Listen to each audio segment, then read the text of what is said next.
one thing that I think that I don't understand, because I'm like probably thinking about it in terms of like some sort of capitalist perspective, but what's the point of what's the point of selling a drug that's super, super cheap and is maybe going to kill a lot of Yeah. your customers? There's several reasons why that happens.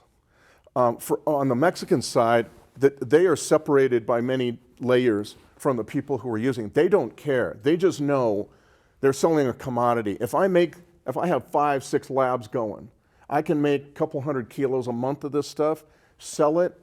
What else do I care about? I don't really care where it ends up, who uses it, what damage it does. Why should I? It's a commodity. I'm a commodity trader, just like Sal Bellies and all the rest. I think that's the rationale that people get into. At the dealer level, it's another thing though. Fentanyl in particular has created this thing. Why would you mix a drug that you know or have a high suspicion will harm somebody, kill them? Wouldn't that be reducing your customer base? Well, yes and no. If you mix it into cocaine buyers are usually occasional buyers. Every couple of days, every weekend, whatever, you slip fentanyl into that cocaine and pretty soon that person's an opioid addict. An opioid addict has to buy that drug every single day, sometimes twice, 3 times a day, depends.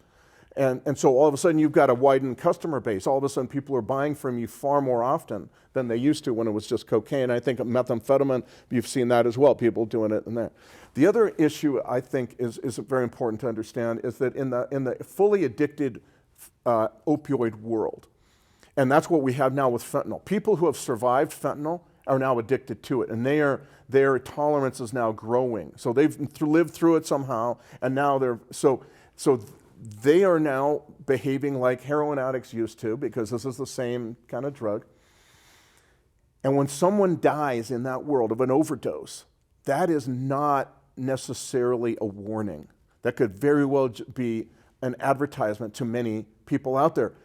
Let's go get that because that's the powerful drug. I'm not going to die. That guy died, but I'm not going to. But let's go get that dope because that's really powerful stuff. So putting it into you hear cases, I've heard of a couple at least, where dealers will advertise the fact that their dope put somebody on his butt, as they say, right? And all of this is why you see this stuff being now mixed, which again has never happened before. Now, dealers have always sold whatever it is they've had, just very rudimentary mixes, like stirring in some lactose or whatever in the cocaine or whatever. This is a very different thing we're talking about. You never see one drug kind of mixed with another with an attitude towards market expansion. That's really the idea. Again, this is all about supply. This is all about what traffickers need, the benefits, the profit, the reduced risk to traffickers and dealers. Doesn't have much to do at all with what customers may want or demand.